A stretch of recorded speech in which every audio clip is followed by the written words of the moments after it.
I retired from the force 5 years ago. People think detectives hang up their badges because of age, health, or maybe just plain boredom. That's a lie. The real reason.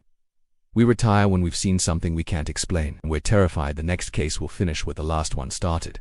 For me, that case was the hollow-eyed man. 18 years ago, 4 people vanished without a trace inside a condemned building known as Block E17. No bodies, no signs of a struggle, nothing. Just one chilling connection. All 4 disappeared within 7 days of claiming they were being watched by a tall, pale figure with hollow, empty eyes. A figure that no one else ever saw. The case went ice cold, so I forced myself to bury it, to move on. But the past doesn't stay buried forever. It was a little after midnight when I heard the knock. 3 slow taps, not loud, almost polite. I wasn't expecting anyone, and at that hour no one decent comes calling. I opened the door. No one was there. Just a small brown package sitting neatly on my doormat, as if placed with deliberate, careful hands. My name was written on it in plain block letters. No return address, no stamps. Someone had delivered it personally. I brought it inside, locked the door, and set the package on my kitchen table. The moment my fingers touched the cardboard, a strange coldness spread through my hand. Not like the winter chill, this was deeper, like the cold of an empty grave. I carefully tore it open. Inside were 3 items.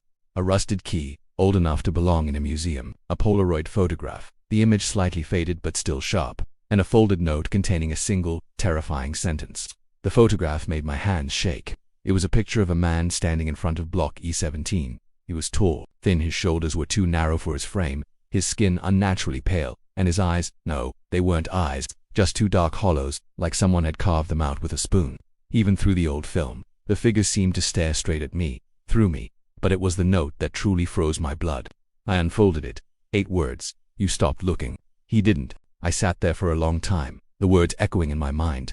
8 words that reopened every door I had spent years sealing shut. The hollow-eyed man was supposed to be a rumor, a shared hallucination the victims experienced before they vanished. A shape always seen at the edge of your vision, never in full. But now he was printed on film and delivered to my home. Someone wanted me back on the case. But who? As I studied the photograph again, my detective instincts kicked in. I noticed something. I'd missed the angle of the shot. It wasn't taken from a distance with a zoom lens. Whoever took this picture was standing close to the figure. Too close. Almost like they weren't afraid. Or like they didn't have a choice. Then I examined the rusted key. It was heavy in my palm, ancient. A faded paper tag was attached to it with a thin wire. The handwriting on the tag was shaky, but the message was clear. 304, apartment 304, in Block E17. A familiar dread coiled in my gut, a feeling I hadn't had since the disappearances. I remembered Lara Newer, the last victim. She told her roommate she heard knocking at her door at exactly 3:04 a.m. every night for a week before she vanished. Apartment 304, 3:04 a.m. Nothing in the hollow-eyed case ever happened by accident. Every detail was a piece of a puzzle I couldn't solve. My eyes darted to the clock on the wall. 3:04 a.m. The knock came again. 3 taps. Slow, polite. This time I didn't open the door. The tapping stopped, but the silence that followed wasn't normal. It felt heavy, pregnant, like someone was standing just outside, listening to my breath, waiting for me. I crept to the door and peered through the peephole. Nothing, just the empty, dimly lit hallway. But as I stepped back, I heard a faint whisper through the wood, a man's voice. It was dry, hollow, like dust and echoes. You shouldn't have stopped. My heart hammered against my ribs. I grabbed my phone, opened the camera, and took a picture of the door. The flash reflecting off the tiny glass of the peephole. I immediately checked the photo, and my heart almost stopped. In the picture, the peephole wasn't empty. Someone was on the other side, impossibly close. A tall figure, a pale face, and where the eyes should have been 2 empty, bottomless hollows staring straight into the lens. I dropped the phone, a choked gasp escaping my lips. The decision was made for me. Whoever sent that package knew this case was far from over, and whoever wore whatever stood behind my door tonight wasn't going away. I picked up the rusted key from the table. Apartment 304, Block E17. Tomorrow I would return to the building I had sworn never to step inside again, because the truth is simple. Some monsters don't just live in the dark. They wait for you in the light. And this one knows my name. This story is just beginning. Make sure you subscribe and turn on notifications, because you won't want to miss what happens next. By sunrise, my decision felt less like bravery and more like surrender. The hollow-eyed man didn't leave me a choice. Whatever knocked on my door last night wasn't human, and whatever delivered that package wasn't far behind. I reached Block E17 just after 9 a.m. The building loomed over the street like a giant corpse. Its windows were boarded up, the walls were cracked, and vines crawled across the concrete like dead fingers. The police had sealed it 18 years ago, but the tape was long gone. Only a heavy chain kept the entrance shut, or it was supposed to. Today, the chain hung broken on the ground, snapped cleanly in half, as if twisted by something incredibly strong and very, very patient. I stepped inside. Immediately, the air changed. It was thick, dusty, and just plain wrong. A smell like damp metal and decay filled the hallway, and even though sunlight should have been spilling through the broken windows, the interior felt unnaturally dim. It was almost like the building itself didn't want light inside. My footsteps echoed way too loudly, bouncing back with this strange, unsettling delay. I'd been here before, years ago, but somehow it felt like the corridors had rearranged themselves. The silence wasn't normal either. It wasn't peaceful. It was heavy, expectant, as if the very walls were holding their breath, waiting for something to happen. I started running through my old case notes from memory. The disappearances mostly happened on the 3rd floor. Apartment 304 was Lara Noura's. She was the girl who claimed someone knocked on her door every single night at 3:04 a.m., the same number that was written on the rusted key now in my pocket. I started climbing the stairs. Each step groaned under my weight, a protest from the decaying wood. Halfway up to the 2nd floor, I heard something faint. It was a slow, dragging sound coming from above me, like someone sliding their feet along the floor. I froze, every muscle tensed. The dragging stopped. I waited, listening, my heart pounding in my ears. Nothing. Dead silence, again. As I reached the 2nd floor hallway, I noticed something new. Deep scratches on the walls. They were long, parallel, and way too even to be random vandalism.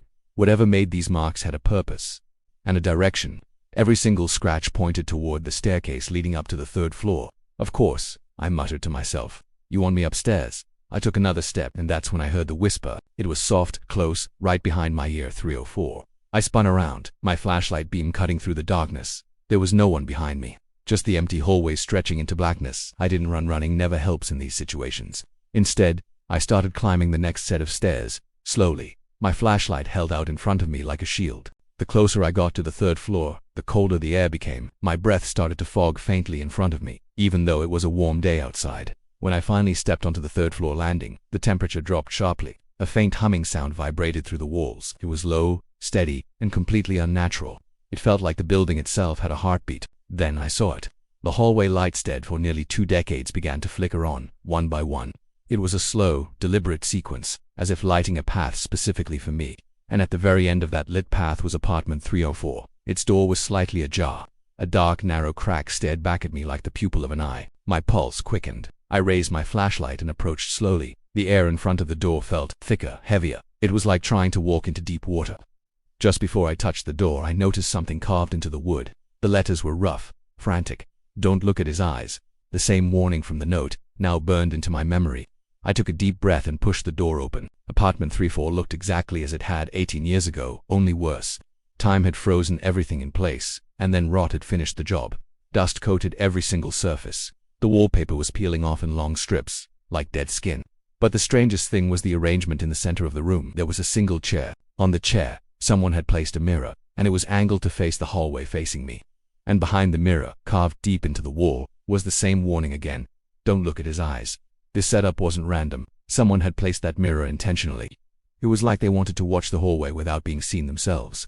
Or maybe it was to avoid seeing something directly. I stepped around the chair, careful not to disturb anything. Then, something brushed my shoulder. I froze. A cold gust of air passed me, but there were no open windows. The whole apartment was sealed shut. My flashlight flickered violently.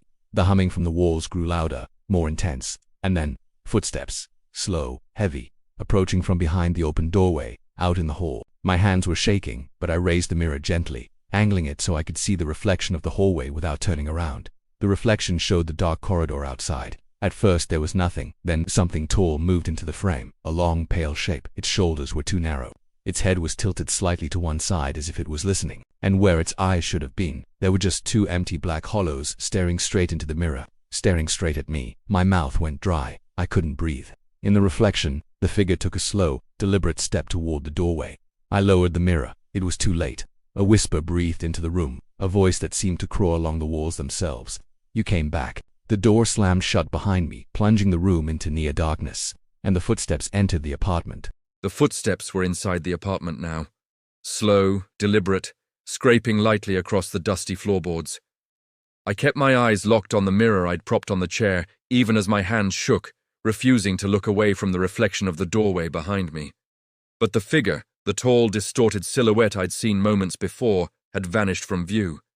He wasn't in the hall anymore.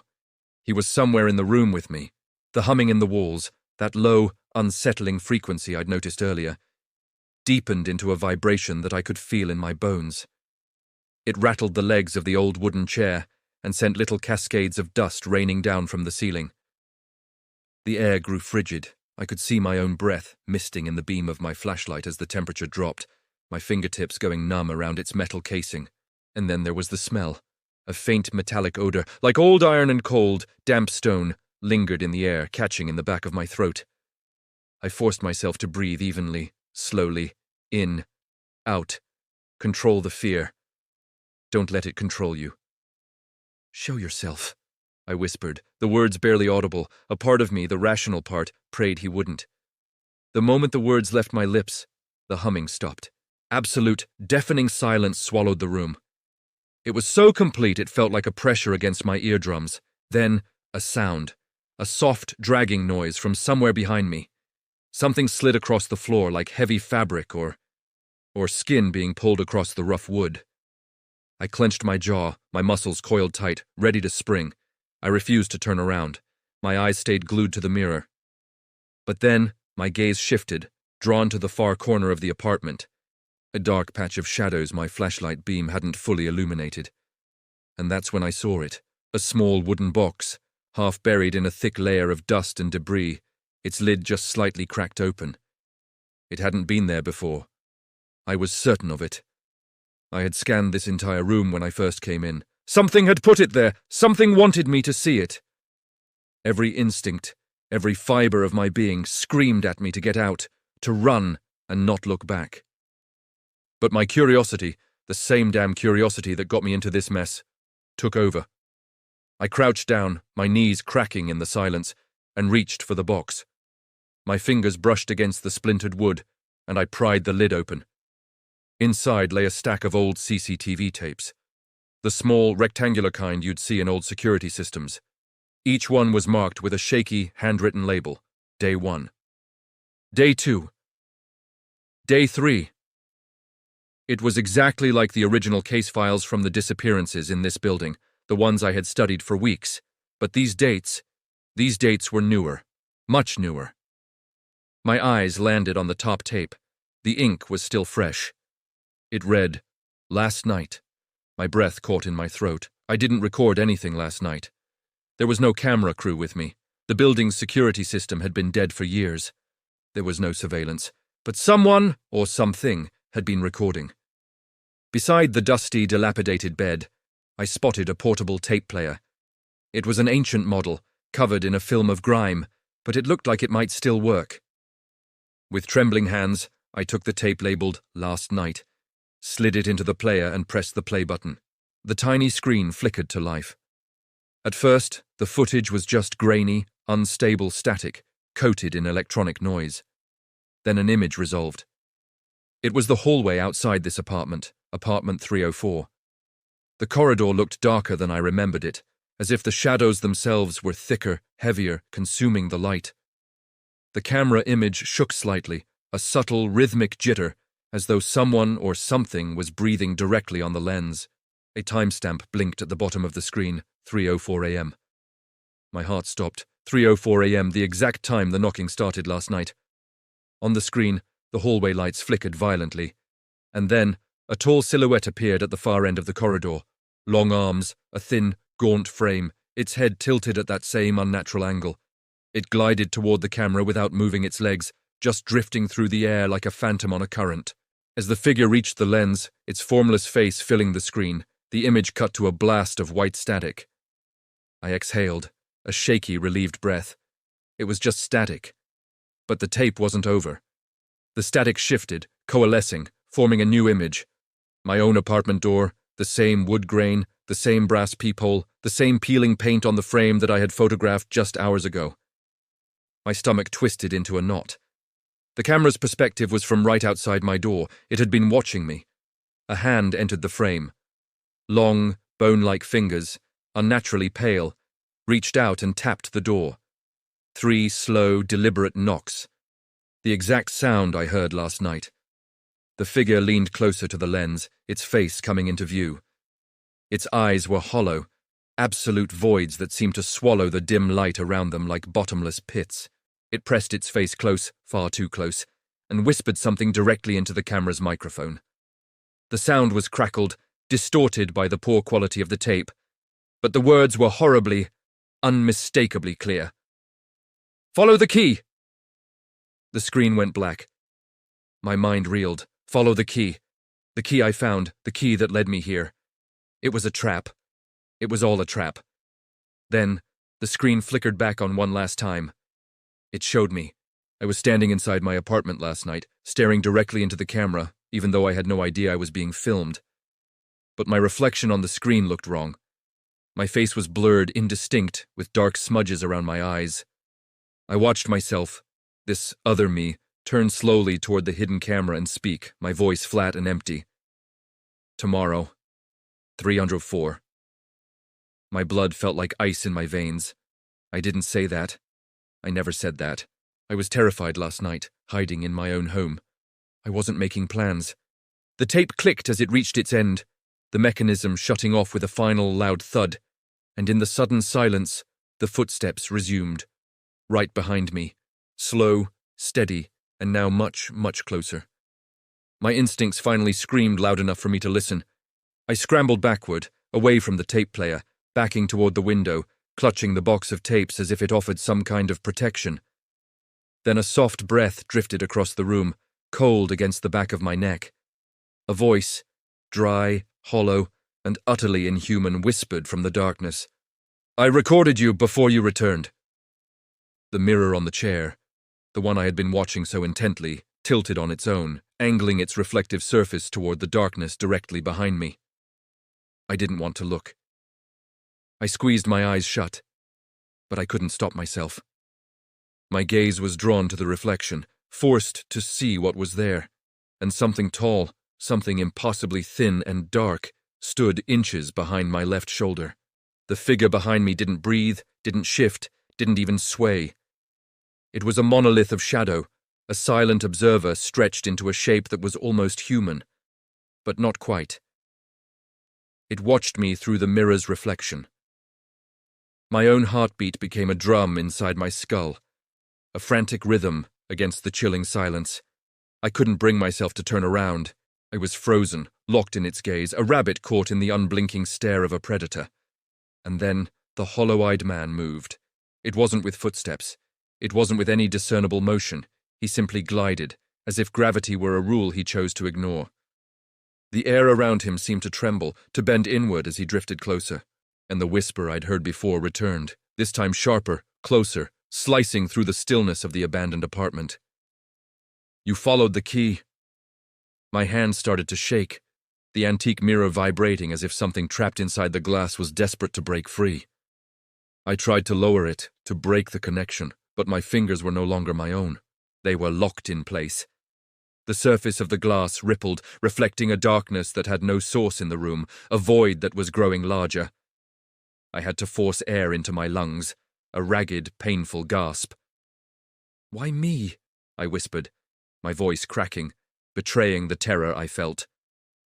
There was a pause, a pocket of time where the entire world felt like it tilted on its axis, the walls of the small room tightening around us. Then his voice answered, a dry, hollow, layered sound, like dead leaves skittering across pavement. "Because you were the first to look away." The meaning hit me like a physical blow, 18 years ago. The disappearances started, and I was the fresh-faced detective assigned to the case. And I had abandoned it. The victims' families told stories of shadows and whispers, and I dismissed them as grief-induced hallucinations. I refused to believe the witnesses who claimed the same dark figure followed them. I wrote it all off, closed the file, and walked away. And all this time, the hollow-eyed man, he never forgot. A sudden, violent bang exploded behind me. The apartment door slammed shut with such force that dust and debris rained down from the ceiling. The shockwave jolted my hand, and the mirror slipped from my grasp. It crashed to the floor, shattering into 100 glittering shards. The sound died, replaced by a profound silence. Not an empty silence, but an expectant one, thick with anticipation. I looked down, and every single shard of broken mirror reflected the same impossible image. He was standing directly in front of me. I scrambled backward, my back hitting the cold, damp wall with a thud.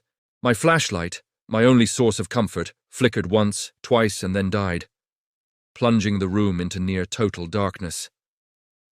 The only light was the faint, sickly grey glow leaking through the boarded-up windows. The hollow-eyed man leaned forward, his face now just inches from mine. His eyes weren't just empty sockets, they were portals, a depth that seemed to swallow sound and light. It was like staring into a place where existence itself went to die. My pulse stuttered, each beat a struggle. He raised a hand, his long, skeletal fingers curling in the space between us. For a terrifying moment, I thought he was going to touch me. But instead, he pointed a single, deliberate finger toward the apartment doorway. The walls around us began to shift. No, not shift. Peel. Layers of old paint and wallpaper curled away from the concrete like burned skin. And underneath, where solid walls should have been, I saw something that made my blood run cold. Images, faces, outlines of people, their eyes hollowed out, their expressions frozen in silent screams. It was them. Every missing person from the case file. They weren't gone. They were part of the building. The building was them. A deep, resonant whisper vibrated up through the floorboards, through the soles of my shoes, and into my very bones. 4 entered this place, 4 stayed, you are the 5th. My chest tightened, a band of ice closing around my lungs. I tried to step back again, but the wall behind me seemed to pulse, like a monstrous heartbeat, and its damp surface gripped the back of my coat. I tore myself free with a desperate yank and stumbled toward the door, my mind screaming. I ripped it open, expecting the familiar hallway, but the hallway was gone. In its place was a corridor of eyes, hundreds of them, carved into the walls, painted into the shadows, blinking open one by one as I burst into their domain. They followed my frantic movements in perfect, synchronized silence, the air pressing in from all sides, suffocating me. "Let me go!" I shouted, my voice raw with panic. A whisper answered from everywhere at once, a chorus of lost souls. You returned. The single light bulb hanging from the ceiling above me flickered erratically, dimmed, and then went out entirely. Total, absolute darkness swallowed the corridor, and in that blackness, I heard footsteps. They weren't mine. They were slow, dragging, and they were coming closer.